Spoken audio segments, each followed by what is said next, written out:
Lockdown 3 से 4 दिन में ख़त्म हो जाएगा, पर हमारे खबरों का सिलसिला कभी नहीं थमने वाला। तो बने रहिए हमारे इस वीडियो के साथ लास्ट तक।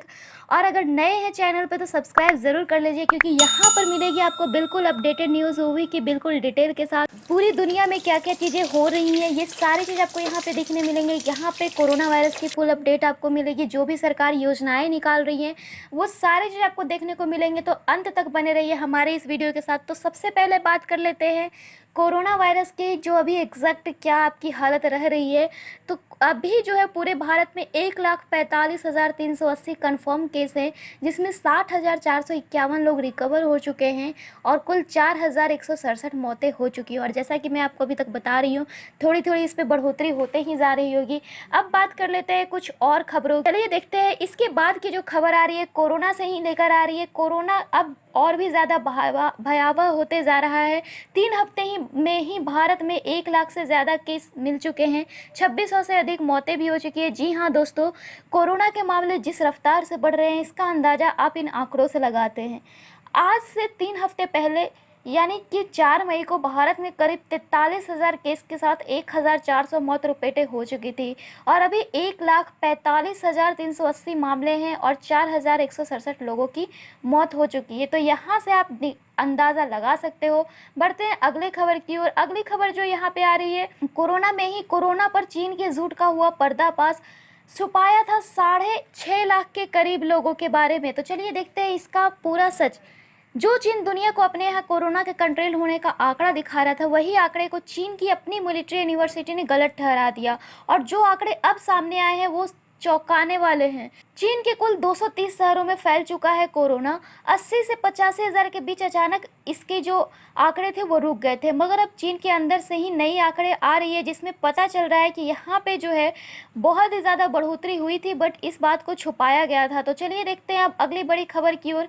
कोरोना के बीच अभिजीत बनर्जी, जो कि आपके नोबेल पुरस्कार विजेता भी रह चुके हैं, उन्होंने सलाह दी है सरकार को कि प्रत्येक भारतीय को 1,000 रुपये हर महीने मिलनी चाहिए। जी हाँ, अभिजीत बनर्जी ने कहा कि सरकार को कोरोना संकट के बीच हर भारतीय को मदद करनी चाहिए। इसके लिए उनके खाते में 1,000 रुपये तुरंत ट्रांसफ़र करना चाहिए और one nation one ration card को तत्काल प्रभाव से लागू करना चाहिए।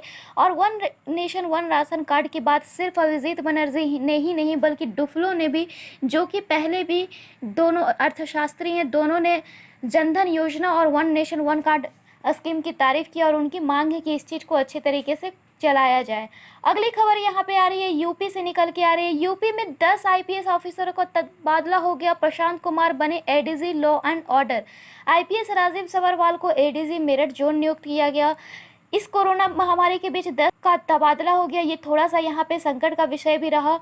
यहाँ पे जो है लक्ष्मी से लखनऊ जोन की आईजी नियुक्त की गई। बीकेसी को पीएसी के साथ एडीजी सुरक्षा का प्रभाव मिला और आईजी रेंज लखनऊ एसके भगत गृह विभाग में सचिव बने। अब बढ़ते हैं अगली खबर की ओर। यूपी से ही खबर आ रही है। यूपी लौटे प्रवासियों की तादाद 26 लाख के पार।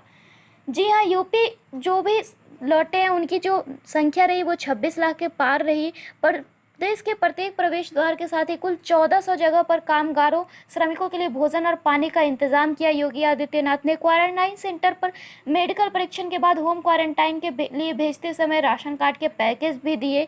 1255 ट्रेन से लाए गए वहां के प्रवासी मजदूर। अगली खबर जो यहाँ पर आ रही है, चलिए देखते हैं, वो लद्दाख से लेकर आ रही है। तो चलिए देखते हैं, चीन जो है यहाँ पे लद्दाख में चीनी सेना ने भारतीय जवानों पर बरसाए हैं पत्थर। आइए जानते हैं पूरे खबर को। सेना के शीर्ष सूत्रों ने आज तक को बताया, चीनी सैनिकों ने हाल ही में टकराव के दौरान पैंगोंग सो झील के पास के इलाके में भारतीय सैनिकों को निशाना बनाने के लिए पत्थरों और कटीले तारों से लैस डंडों का इस्तेमाल किया था। सूत्रों के मुताबिक चीनी सैनिकों ने भारतीय सेना को चोट पहुंचाने के इरादे से ऐसा किया, लेकिन भारतीय पक्ष ने भी उसी अंदाज में माकूल जवाब दिया। हालांकि चीनी सैनिकों की तादाद भारतीय सैनिकों से कहीं अधिक थी। सूत्रों ने बताया, चीन ने बड़ी संख्या में सैनिकों के इस्तेमाल की अपनी पुरानी रणनीति का इस्तेमाल किया। झड़प काफ़ी देर तक चलती रही, लेकिन इसने पीपल्स लिबरेशन आर्मी के अनैतिक और गैर पेशेवर चेहरे को उजागर कर दिया। अब जानते हैं यहाँ पे कुछ और खबरों को। एलएसी पर चीन की करतूतों पर पीएमओ में बैठक, रक्षा मंत्री और तीनों सेना प्रमुख रहे मौजूद। कुछ ही दिन पहले भारत और चीन के सैनिकों के बीच पूर्वी लद्दाख और सिक्किम के नाकू ला सेक्टर में भी झड़प हो चुकी है। इसी के बाद दोनों देश में तनाव की स्थिति है। सिर्फ लद्दाख ही नहीं बल्कि बीते एक महीने में चीन और भारत के बीच 3 क्षेत्रों में तनावपूर्ण स्थिति रही, जिसके कारण यहाँ पे मीटिंग चली और इस मीटिंग में बहुत सारे लोग शामिल हुए और इस मीटिंग में बताया गया कि सैनिकों की संख्या बढ़ाई जा रही है। भारत भी अपनी तैनाती को बढ़ाएगा। लद्दाख में बीते दिनों जो हुआ, इसके बाद से ही सुरक्षा की दृष्टि से भारत ने अपनी पैनी नजर बना कर रखी है और हर एक कदम कड़ी निगाहें बनी हुई है। अगली खबर है, 200 से ज्यादा शहरों में जियो मार्ट हो गया है लॉन्च, ऑनलाइन डिलीवरी होगी ग्रोसरी। चलिए देखते हैं इस खबर को। जी हाँ, रिलायंस इंडस्ट्रीज ने अपने ऑनलाइन ग्रोसरी को यहाँ पे बहुत सारे शहरों में लॉन्च किया। उम्मीद है कि जियो मार्ट देश की बड़ी ग्रोसरी डिलीवरी सर्विस जैसे अमेजोन, फ्लिपकार्ट और बिग बास्केट से मुकाबला करेगा। ग्राहकों को ऑर्डर प्लेस करने के लिए सबसे पहले jiomart.com में लॉग इन करना होगा। फिलहाल जियो मार्ट ऐप एप्पल या गूगल प्ले स्टोर में उपलब्ध नहीं है। इस साइट में कई वैरायटी के प्रोडक्ट्स जैसे fruits, vegetables, dairy, bakery, personal care, home care और बेबी केयर सारी चीज़ यहाँ पे मिलेंगे। अगर आपका ऑर्डर वैल्यू 750 रुपये से कम है तो 25 रुपये डिलीवरी चार्ज आपसे लिया जाएगा। ग्राहक गैस या डेबिट कार्ड के जरिए पेमेंट कर सकते हैं। पेमेंट्स के लिए यहाँ नेट बैंकिंग फैसिलिटी भी रखी गई है। अगली खबर यहाँ पे आ रही है, जितनी आपकी गर्मी यहाँ पे बढ़ रही है, दुनिया के सबसे ठंडे इलाके में आग उगल रहा है सूरज। पहली बार हुए ये बदलाव, जानिए कौन सा बदलाव हुआ। अगले कुछ हफ्तों में आर्कटिक महासागर और ग्रीनलैंड के हिस्सों में बहुत ही ज़्यादा गर्मी हो सकती है। शोधकर्ताओं ने पता लगाया है कि आर्कटिक क्षेत्र में इस बार रिकॉर्ड तोड़ गर्मी की लहर है। साइबेरिया से लेकर ग्रीनलैंड तक आर्कटिक हीटवेव की वजह से पारा ऊपर की ओर भाग रहा है। आर्कटिक क्षेत्र में मौसम का यह बदलाव पहले कभी नहीं देखा गया था। इसकी वजह से रूस ने इस बार सबसे गर्म सर्दी के मौसम का सामना किया है। अगली खबर यहाँ पे आ रही है, श्रीलंका के क्रिकेटर की ओर से श्रीलंकाई क्रिकेटर का रद्द होगा कॉन्ट्रैक्ट, हीरोइन रखने का आरोप। तो आइए देखते हैं कौन से ऐसे श्रीलंकाई क्रिकेटर है जिनका कॉन्ट्रैक्ट रद्द किया जा रहा है। तो ये है शेहान मधुसनका, जिन्हें हीरोइन रखने के आरोप में गिरफ्तार किया गया, जिसके बाद श्रीलंका क्रिकेट उनके अनुबंध को खत्म करने की योजना बना रही है। 23 मई को उसके एक मध्यम गति के इस तेज गेंदबाज और उसके एक दोस्त को 23 मई को मादक पदार्थ रखने के आरोप में गिरफ्तार किया गया था। उत्तर पश्चिमी प्रांत के कुलपीटिया में मजिस्ट्रेट ने उन्हें 2 जून तक रिमांड में रखने की सलाह का आदेश भी दिया था। तो चलिए बढ़ते हैं इसी तरीके से अगली खबर की ओर। अगली खबर आ रही है यहाँ पे, 7 करोड़ खुदरा दुकानदारों को मोदी सरकार ने दी बड़ी राहत, 3 लाख करोड़ के लोन का मिलेगा फायदा। जी हाँ दोस्तों, विगत 12 मई को प्रधानमंत्री नरेंद्र मोदी ने कोरोना संकट से निपटने के लिए 20 लाख करोड़ रुपए के पैकेज देने का ऐलान किया था। इसके अगले दिनों में वित्त मंत्री निर्मला सीतारमण ने लगातार 5 प्रेस कॉन्फ्रेंस कर अलग अलग सेक्टर के लिए पैकेज का ब्यौरा दिया था।